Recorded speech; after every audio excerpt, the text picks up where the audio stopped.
స్తుతిగానము నీవే, నా విజయము నీవే, నా అతిశయం యేసయ్యా సదయుడా. హెబ్రీయులకు రాసిన పత్రిక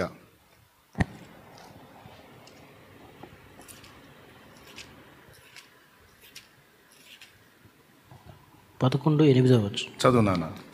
అబ్రహాము పిలువబడినప్పుడు విశ్వాసమును బట్టి ఆ పిలుపునకు లోబడి తాను స్వాస్థ్యముగా పొందనయున్న ప్రదేశమునకు బయలు వెళ్ళెను, మరియు ఎక్కడికి వెళ్ళవలెనో అది ఎరుగక బయలు వెళ్ళెను. దేవునికి స్తోత్రం కలుగును గాక. చూశారు కదా, ఎక్కడికి వెళ్ళాలో అది ఎరుగక బయలు వెళ్ళెను. నువ్వు లేచి బయలుదేరు అంటే బయలుదేరటమే. ఎక్కడికి వెళ్ళాలి, ఎందుకు వెళ్ళాలి, ఎప్పుడు వెళ్ళాలి, ఏం నువ్వు బయలుదేరవా ఇప్పుడు. ఓకే, తనకంటూ ఇక సొంత చిత్తానికి విలువనివ్వాల. యేసయ్య కూడా అంతే. యోహాను సువార్త 4వ అధ్యాయంలో అంటాడు, ప్రభువా నువ్వు భోంచేయవా అంటే నన్ను పంపిన వాని చిత్తము నెరవేర్చుట నాకు ఆహారమును పానమునై ఉన్నదనే మాట వాడతాడు. అంటే ఏంటి? ఆహారం పానం మనకు ప్రాణాధారం. అవి తీసుకోకపోతే మనిషి సస్తాడు. తిండి తినాలి, నీళ్లు తాగాలి, ఈ రెండు లేకపోతే మనిషి అవుట్. కానీ యేసయ్య ఏమన్నాడు? తినుటకు నాకు వేరొక ఆహారము కలదు, నన్ను పంపిన వాని చిత్తము నెరవేర్చుట నాకు ఆహారమును పానమునై ఉన్నది. ఏమయ్యా, నీకంటూ సొంత చిత్తం ఏం లేదా? నీకంటూ సొంత కోరికలు, అభిప్రాయాలు, ఆశలు, ఆలోచనలు ఏం లేవా? అన్నీ బలిపీఠం మీద అర్పించబడ్డాయి. స్తోత్రం చెప్పండి, గట్టిగా చెప్పండి. అది ఇది కూడా మనం సాధన చేయవలసిన రెండవ సంగతి. ఎన్ని చిన్న విషయాలు కాదు, భక్తి సాధనలో మనం పోరాడాల్సిన అంశాలు ఇవి. మొదటిది, మన ఘనతని, మనకు దేవుడిచ్చిన మహిమని అవసరమైతే బలిపీఠం మీద పెట్టడానికి రెడీ కావాలి. కొన్నిసార్లు దేవుడు టెస్ట్ చేస్తాడు, పరీక్షిస్తాడు, హెచ్చిస్తాడు, బాగా హెచ్చిస్తాడు. హెచ్చించి ఆ హెచ్చింపు అంతటిని కోల్పోయేటువంటి పరీక్ష ఒకటి పెడతాడు. ఆ ఘనత అంతటిని కోల్పోయే పరీక్ష ఒకటి పెడతాడు. నువ్వు ఇప్పుడు నిన్ను ఘనపరిచా కదా, ఈ ఘనత అంతా ఇప్పుడు నువ్వు బలిపీఠం మీద పెట్టాలి, సిద్ధమేనా అంటాడు. ప్రభా, ఇంత ఘనత ఇచ్చావు, ఇంత గుర్తింపు ఇచ్చావు, ఇంత గౌరవం ఇచ్చావు, ఇదంతా ఎట్లా ప్రభా అంటావా? లేకపోతే ఇదంతా ఎవరిది ప్రభువా? నువ్వు ఇచ్చింది, నువ్వు చేసింది, ఇదంతా నీదే. స్తుతి, మహిమ, ఘనత, ప్రభావాలన్నీ నీవి, నావి కాదు. నీ చిత్తము నెరవేర్చడం కోసం, నీ సంతోషం కోసం అవసరమైతే ఈ ఘనత అంతటిని పోగొట్టుకోవడానికి ఐఎమ్ రెడీ. హల్లెలూయా, హల్లెలూయా. ప్రియులారా, కొన్నిసార్లు నేను చేసే పనులు కొంతమందికి వెర్రి పనుల్లాగా ఉంటాయి. కొన్ని అనవసరంగా కొన్ని క్రియలు చేశాడని అర్థం కాని వాళ్ళు అనుకుంటారు. దేవునికి నాకు జరుగుతున్నటువంటి ప్రయాణంలో ఆయన నా జీవితంలో అనుమతించిన కొన్ని పరిస్థితులు, పరీక్షల్ని మీరు ఎరగరు, నేను ఎరుగుదును గనుక నా ప్రతి చర్య మీరు చూస్తున్నారని కాదు, కానీ ఆయన చూస్తున్నాడనే అడుగులు వేస్తున్నా. కొన్నిసార్లు నేను చేసేవి పిచ్చి పనుల్లాగా, పిచ్చి చేష్టల్లాగా కనిపిస్తాయి. అవి పిచ్చి పనులు అనుకున్నాడు, ఒరిజినల్గా పిచ్చోడు. ఎంత మాత్రం కాదు, వాటి వెనక ఒక నిగూఢత ఉంటుంది. అది దేవునికి నాకు సంబంధించిన విషయం ఒకటి ఉంటుంది. అందులో నేను పాస్ అవ్వాలి. అదేంటి? మొట్టమొదటిది ఏం చెప్పాను? ఘనత. ఆయనే ఇస్తాడు, ఆయనే హెచ్చిస్తాడు, హెచ్చించి పరీక్ష పెడతాడు. మైకేల్ ఫారడే అనే ఆయన లైఫ్లో ఒక సంఘటన మీకు చెప్పాను. 2 అయస్కాంతపు శక్తి క్షేత్రాల మధ్య ఒక రాగి తీగను పరిభ్రమించగలిగితే విద్యుత్తు పుడుతుంది అనేటువంటి ఒక ఫార్ములాను కనుగొన్నాడు ఆయన. ఆ సబ్జెక్టు చదివిన వాళ్ళకి ఇంకా దాని గురించి లోతుగా తెలుస్తుంది. దేవుని కృపను బట్టి ఇప్పుడు మనకి జల విద్యుత్ కేంద్రం ఉంది కదా, అక్కడికి కూడా వెళ్ళి 2 times అసలు ఎలాగా అది ఉత్పత్తి అవుతుంది అనేది చూడటానికి నాకు దేవుడు అవకాశం ఇచ్చాడు. ఆ టర్బైన్స్ అవన్నీ కూడా అవి తిరిగే విధానం అన్నీ చూసా దేవుని కృపలో. ఎందుకంటే అది కనుగొన్న మైకేల్ ఫారడే అసలు ఎలా దీన్ని గుర్తించాడు, ఎలా కనుగొన్నాడు, అసలు ఇవి ఎలా రన్ అవుతున్నాయి, ఈ శక్తి ఎలా పుడుతుంది, ఇదంతా చూడాలని ఆశించాను. అవకాశం ఇచ్చాడు, పోయి చూసా. మీరు కూడా ప్రార్థన చేయండి, మీకు కూడా అవకాశం ఇస్తాడు, పోయి చూడవచ్చు. ఆయన అది కనుగొన్న తర్వాత ఆ దేశపు రాజు ముందు ప్రాక్టికల్గా చేసి చూపించాలి. అది ప్రదర్శనాత్మకంగా దాని గురించి వివరించాలి. 1 గంట ప్రోగ్రాం కంప్లీట్ ముగింపులోకి వచ్చింది. అవ్వబోతున్న టైంలో రాజు లేచి మైకేల్ ఫారడే గారికి అభివాదం చేశాడు. తల వంచి మొక్కినంత పని చేశాడు. ఎంత ఘనతో చూడండి. ప్రజలందరూ రాజుకు మొక్కుతారు, గౌరవిస్తారు, ఘనపరుస్తారు. రాజు ఆయనకు అభివాదం చేశాడు. ఒక్కసారిగా వెళ్ళిపోయాడు కదా.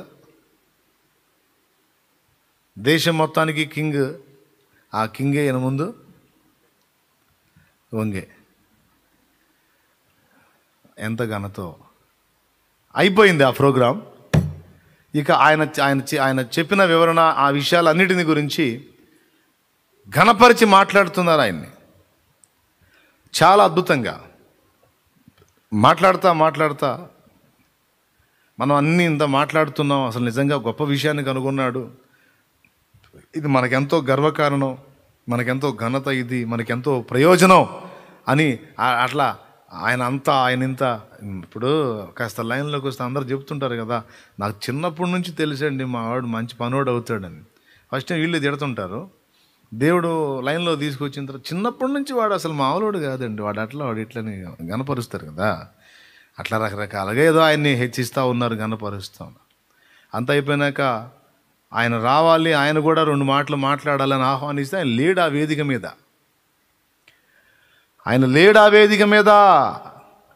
రాజున్నాడు, ఆ దేశపు రాజున్నాడు. కానీ ఆ రాజున్న వేదికను వదిలేశాడు మైకేల్ ఫారడే. రాజులను, అధికారులను, మంత్రులను మొత్తాన్ని వేదిక మీదనే వదిలేసి ఆ రాజులందరికీ రాజైన వాని సన్నిధికి పరిగెత్తాడు.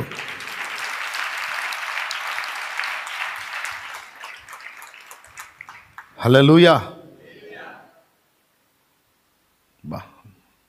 ఎంత తెగింపో చూడండి. మనం వదులుతాం, అంత అవకాశం మనకు వస్తే వదులుతాం. అంత అయిపోయినా కూడా వాడి నుంచి. ఎందుకంటే మనకే సభ, భజన సభ, మనం ఎందుకు వదిలిపెడతాం? ఇక కొంతమందిని తృప్తిపరచడానికి దేవుణ్ణి కూడా పక్కన పెడతారు. కొంతమందిని సంపాదించుకోవడానికి దేవుని కూడా పక్కన పెడతారు. సౌలులాగా దేవుని కోసం సమస్త ఘనతని బలిపీఠం మీద అర్పించాలి. ఎంత ఘనపరిచాడో చూడు. అసలు మొత్తానికి మైండ్ పోయి ఉంటుంది. ఎక్కడికి పోయాడంటే ప్రేయర్కి వెళ్ళాడు. ఎందుకంటే ఆ గంట ప్రోగ్రాం అయిపోయిన తర్వాత మరో నిమిషం నుంచి తను వెళ్ళేటువంటి మందిరంలో ప్రేయర్ స్టార్ట్ అవుతుంది, ప్రార్థన స్టార్ట్ అయింది. కాబట్టి నా ప్రభు సన్నిధికి అందరితో పాటు నేను కూడా వెళ్ళాలి, సకాలమున వెళ్ళాలి అని పరిగెత్తుకుంటూ వెళ్ళిపోయాడు. మనం అడుగుదాం మైకేల్ గారిని, ఏమయ్యా చర్చి ఎక్కడికి పోయిద్ది, పాస్టర్ గారు ఆడికి పోతాడు, అసలు ఆ సభ ఏం మామూలు సభ, నేను ఆకాశానికి ఎత్తుతుంటే వాళ్ళందరినీ ఆ ఘనత అంతటిని ఆడబడేసి నువ్వేందా చర్చికి పరిగెత్తా? ఎప్పుడూ వినేదే కదా, ఎప్పుడూ వెళ్ళేదే కదా, ఎక్కడికి పోయిద్ది? ఒకవేళ ఆయన ఏం చెప్తాడో తెలిసే సమాధానం. ఆయన అడిగితే ఈ మాట, రాజు లేచి అభివాదం చేశాడు, నీకెంత ఘనత అన్నావు, నిన్ను రాజు అంతటి వాడే పొగుడుతున్నాడు అని నువ్వు అన్నావు. అభివాదం చేసినా పొగిడినా ఎందుకు పొగిడాడే? ఎందుకు అభివాదం చేశాడు? నాకు దేవుడిచ్చిన జ్ఞానాన్ని బట్టి, నాకు దేవుడిచ్చిన సరుకేదో నేను చూపిస్తే దాన్ని బట్టి తల వంచాడు, అభివాదం చేశాడు, పొగిడాడు. ఒకవేళ దేవుడు నాకు అది ఇవ్వకపోతే అతని ఇంటి గేటు ముందుకు నన్ను రానిస్తాడా? అతని గేటు కాపలావాడు నన్ను పలకరిస్తాడా? పలకరించడు. అతని హోదా అది. అలాంటి వాడొచ్చి నా ముందు తల వంచి అభివాదం చేశాడు అంటే ఈ స్థాయిని నాకు ఇచ్చింది రాజు కాదు, అధికారులు కాదు, నా ప్రభు. హల్లెలూయా. ఎవరో? నా యేసయ్య. వెర్రి వారిని జ్ఞానులుగా చేసే దేవుడు నా దేవుడు. హల్లెలూయా. విరిగిన దానిని లోకంలో ఎవరు కోరుకుంటారు? విరిగిన మనసును వాడుకునే నీతో ఎవరు సరిరారు? విరిగిన దానిని లోకంలో ఎవరు కోరుకుంటారు? విరిగిన మనసును వాడుకునే నీతో ఎవరు సరిరారు? దీనులను జ్ఞానులుగా శ్రీమంతులుగా మార్చగలిగిన మంచి దేవుడవు నీవే యేసయ్యా. మార్చగలిగిన మంచి దేవుడవు నీవే యేసయ్యా. నీవు లేకపోతే నా బ్రతుకే లేదయ్యా. నువ్వు చేరదీయపోతే నా మనసే చేదయ్యా. నీవు లేకపోతే నా బ్రతుకే లేదయ్యా. నువ్వు చేరదీయపోతే నా మనసే చేదయ్యా. నువ్వు నాకుంటే ఎన్నడు నేను ఒంటరి కానయ్యా. నీ కృప నాకు తోడై ఉంటే అంటే చాలయ్యా. యేసయ్యా, యేసయ్యా. హల్లెలూయా. దేవుడు నాకు ఈ కృపనిచ్చాడు కాబట్టి ఆయన వచ్చి నా ముందు తల వంచి అభివాదం చేశాడు. కానీ ఆ కృప నాకు దేవుడు ఇవ్వకపోతే నన్ను ఎవడు పట్టించుకుంటాడు సార్? ఈరోజు నేను ఇలా ఉన్నాను అంటే ఆయన కృప. ఇది ఇది ఇది ఇది ఇది గుర్తించినోడు ధన్యుడు. అరే ఘనతయా ఒక రాజు కాదు, నా దేవుని పాదాలు నాకుంటే 100 మంది రాజులు వచ్చి నా కాళ్ళ ముందు సాష్టాంగపడేటట్టు నా దేవుడు చేస్తాడు. నా దేవుని కోసం నాకున్న ఘనత కోల్పోవడానికి ఇష్టపడతా. ఆయన వాగ్దానాలు చూసారా? రాజులను తెచ్చి నీ పాదాల దగ్గర పడేస్తా, వారు నీ పాద ధూళి నాకెదరన్నాడు. నీ పాదాల దుమ్ము వాళ్ళు నాకెదరు, తెచ్చి పడేస్తానన్నాడు ఆయన. మామూలు ఆధిక్యత. ఎవరిని చూస్తారా మీరు నాయనా? ఎవడిచ్చే ఘనత? మనుషులు ఇచ్చేదా? ఎంతవరకు ఉంటుంది? ఆ ఘనతను లక్ష్య పెట్టొద్దు. నేను నేను నేను నేను నేను నిన్ను ఘనపరిస్తే అది శాశ్వతమైంది. నేను నీకు ముఖ్యం, నేనే నీకు ఘనం. అది ఎంతమందికి అర్థమైంది? వినటానికి బాగానే వింటారు. పరీక్షలో మొత్తం దాదాపు 90% ఫెయిలే. ఇప్పుడు చెప్పాడు కదా, కొద్ది రోజుల తర్వాత ఆ సన్నివేశం నీకు ఏదో రూపంలో వచ్చేటట్టు అనుమతిస్తాడు. దేవుడా మనుషులా అనేది ముందుకు తెస్తాడు. ఎవరిని గనపరుస్తావో టెస్టింగ్లో పెడతాడు. సక్సెస్ అయ్యావనుకో, మనుషుల ముందు ఘనత పోగొట్టుకొని దేవుని ఘనతను వెతికావనుకో, దేవుని సంతోషాన్ని వెతికావనుకో, ఖచ్చితంగా మనుషులు నిన్ను పిచ్చోడు అంటారు. వాళ్ళు అంటానే ఉంటారు, వాళ్ళు నవ్వుకుంటానే ఉంటారు. అంతకు ముందున్న దానికంటే రెట్టింపుల మళ్ళా పైకెత్తుతాడు ఆయన. ఎందుకు ప్రభా నాకు ఈ పరీక్ష పెట్టావు, ఈ అవమానాల పరీక్ష పెట్టావు, ఘనత కోల్పోయిన పరిస్థితి పెట్టావు అంటే, లేదు మరి ఎక్కువగా నిన్ను మహిమపరచుట కోరిక. అసలు నువ్వు ఎలా స్పందిస్తావో చూడాలా నేను. దేవునికి మహిమ. హల్లెలూయా. పెట్టేయాలి బలిపీఠం మీద. నీకంటే నాకు ఎక్కువే ఉంది ప్రభువా, నీ చిత్తమే, నీ ఇష్టమే, నీకు ఘనత. నా బ్రతుకు మూలంగానైనా సరే, చావు మూలంగానైనా సరే నీకు మహిమే రావాలి, నిన్ను ఘనపరచుకోవాలి. నాకు వచ్చిన ఘనత అంతా నీదే ప్రభు, ఆపాదించాలి వెంటనే. బా ఎంత గొప్పోళ్ళు సార్ మీరు, ఎంత మంచి మనస్తత్వం నాయనా, ఆయన కృప. అక్క ఎంత మంచి హృదయం అక్క నీది, ఎంత గొప్ప మనిషి అక్క, అమ్మా ఆయన కృప. ఆయన కృప లేకపోతే, ఆయన లేకపోతే నా బతుకు ఘోరం. ఏ విధము చేత నేను నీకు ఘనత మహిమ వస్తుంది, వెంటనే అడు దిప్పాలి. అది నువ్వు స్వీకరించావంటే తట్టుకోలేవు, పెందలాడు ఒక దారి అవుతావు. మళ్ళీ నువ్వు ఒకసారి బలిపీఠం మీద ఘనత పెట్టిన తర్వాత మళ్ళా నిన్ను రెండంతలుగా దేవుడు హెచ్చిస్తాడు. దాన్ని కూడా ఆయనకి ఆపాదించాలి. దేవుడిచ్చిన దాన్ని దేవుని ముందు పడేయొచ్చా? దేవుడు గౌరవించి ఇచ్చాడండి, ఇచ్చిన దాన్ని స్వీకరించాలా పడేయాలా? మీరు చెప్పండి. స్వీకరించాలి కదా. 24 పెద్దలు ఏం చేశారు? కిరీటాలు తెచ్చి ఆయన ఎదుట పడవేసి, మహిమ ఘనత ప్రభావం పొందనర్హుడవు నీవే ప్రభువా.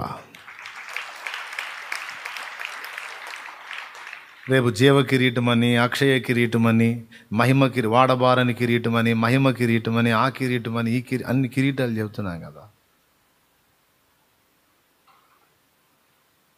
ఈ కిరీటాలన్నీ మన కిరీటాలన్నీ వేసే, మన జీవ కిరీటం వేసే, మహిమ కిరీటం వేసే, వాడబారని కిరీటం వేసే, అక్షయ కిరీటం వేసే, నీతి కిరీటం వేసే. మరి ఎవరు అనుకున్నారు మన కిరీటం అతిశయ కారణం, అధికారం సమస్తము వేసే. కిరీటం అని గందరగోళం అయిపోయావు భూమి మీద. ఇదిగోదా కిరీటం తీసుకుంటే ఏమంటావు తెలుసా? రేపు నువ్వు కూడా 24 పెద్దలానే స్పందిస్తావు. నాకెందుకయ్యా? హల్లెలూయా.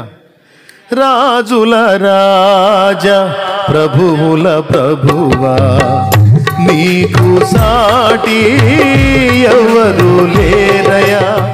రాజుల రాజా, ప్రభువుల ప్రభువా, నీకు సాటి ఎవరు లేరయా.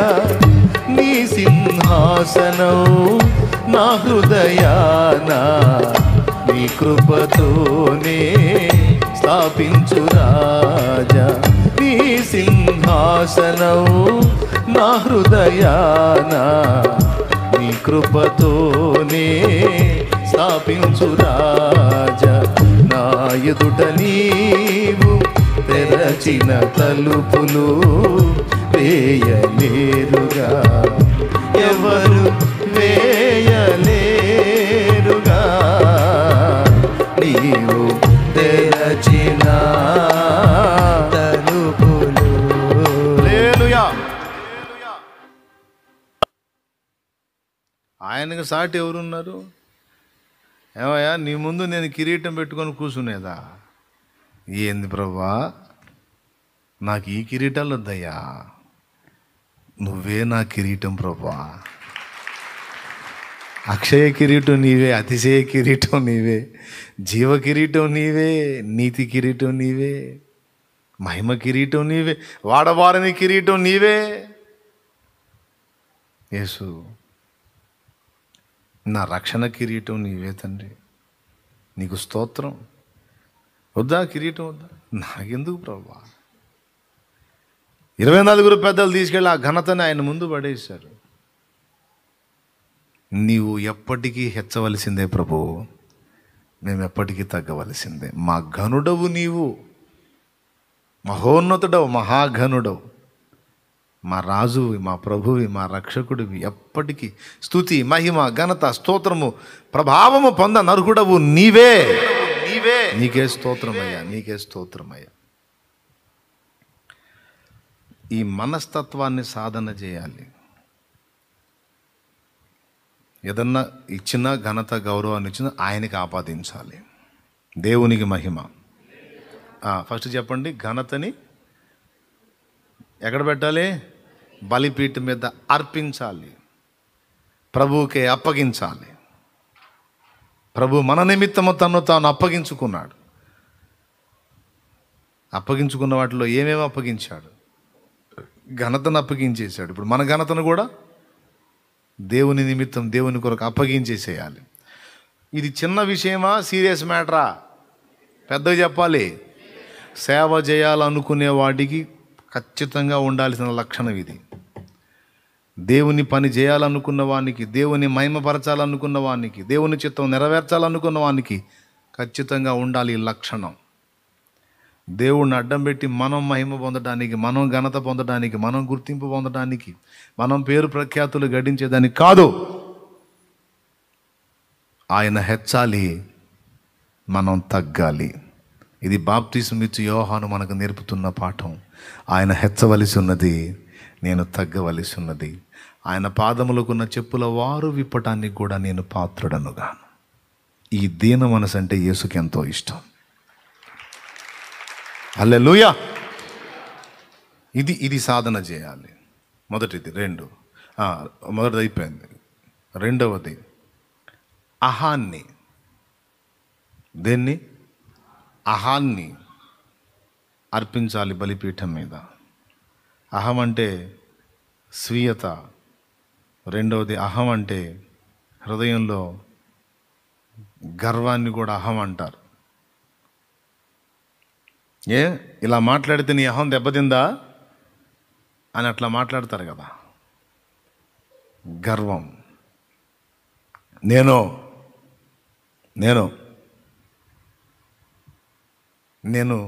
అట్లా, నేను ఇట్లా, నేను వారి వలె కాదు, నేను వీరి వలె కాదు, నేను ఇలా, నేను అలా, నేను అట్టా, నేను ఇట్టా, నేను.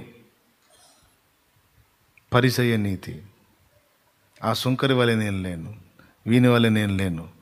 ప్రభువా నేను ఇలా చేస్తున్నా, నేను అలా చేస్తున్నా, నేను. తన్ను తాను పొగుడుకునే మనసు, తన్ను తాను గణపరుచుకునే మనసు, తన్ను తాను ప్రత్యేకంగా చూపించుకోవడానికి తప్పించేటువంటి మనసు అహం. మాస్లమణి గారు పాడాడు, ఆత్మార్పణ చేయకయే ఆశించితి నీ చెలిమి, అహమును ప్రేమించుచునే అరసితి ప్రభు నీ కలిమి.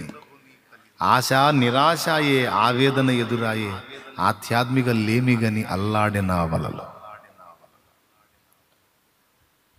కొన్నిసార్లు అహం విర్రగొట్టబడుతుంది, అప్పగించుకోవాలి.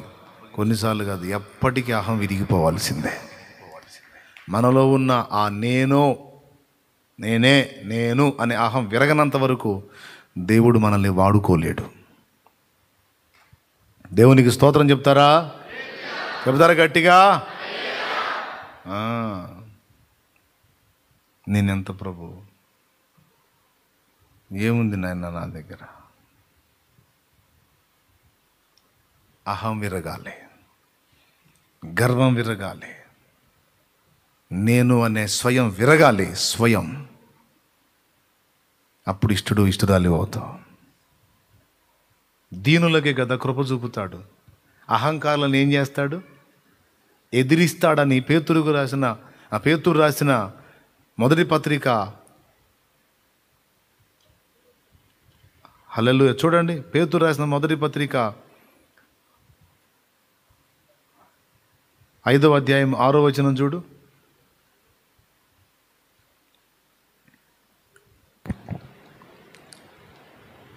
దేవుడు తగిన సమయమందు మిమ్మల్ని హెచ్చించినట్లు ఆయన బలిష్టమైన చేతి కింద దీన మనస్కులై ఉండండి. 5వ వచనం. 5 చదువు. చిన్నలారా, మీరు పెద్దలకు లోబడి ఉండుడి.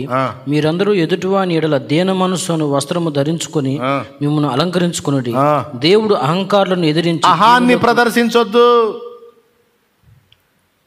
గర్వాన్ని చూపొద్దు. నేను ఏమి నేనమ్మా, ఏమి నేనయ్యా? అహంకారం. ఈ కారం వదిలేయాలి మనం, లేకపోతే దేవుడే మనల్ని అడ్డగిస్తాడట. ఈ అహంకారం నిండినోడికి వేరే ఎవరు కాదు, సాక్షాత్తు దేవుడే ఎదురు వస్తాడట. వీడికి అర్థం కాదు ఎవరున్నారో ఎదురు, సాక్షాత్తు దేవుడే ఎదురు వస్తాడట అహంకారికి. దేవుడు చెప్తున్నాడు, అహంకారులను ఆయన ఎదిరిస్తాడు, దీనులకు కృప చూపుతాడు. దేవునికి స్తోత్రం కలుగునుగాక. ఓకేనా? అహాన్ని వదిలేయాలి. మూడవది స్వచిత్తం, సొంత ఇష్టం. మన మనసుకు తోచినట్టల్లా వెళ్ళటం, మన ఆలోచనలను అనుసరించి అడుగులు వేయటం కాదు. ప్రభువు ఏం చెబుతున్నాడో ఆయన చిత్తమేమో ఎరిగి అడుగులు వేయాలి. అంటే మన స్వచిత్తం ఏం చేయాలి? బలిపీఠం మీద అర్పించేసేయాలి. స్వచిత్త విషయంలో విరిగిపోవాలి, అది దేవునికి అప్పగించేసేయాలి. నా చిత్తమిదిగో ఇది నీ చిత్తముగా చేయు, నా చిత్తమిక గాదది. దేవదాసయ్య గారు పాడాడు, నా చిత్తం నీకు ఇచ్చేస్తున్నాను తండ్రి, తనువు నాదిదిగో గైకొనుమియో ప్రభు అనే పాటలో చివరి చరణం అదేనా?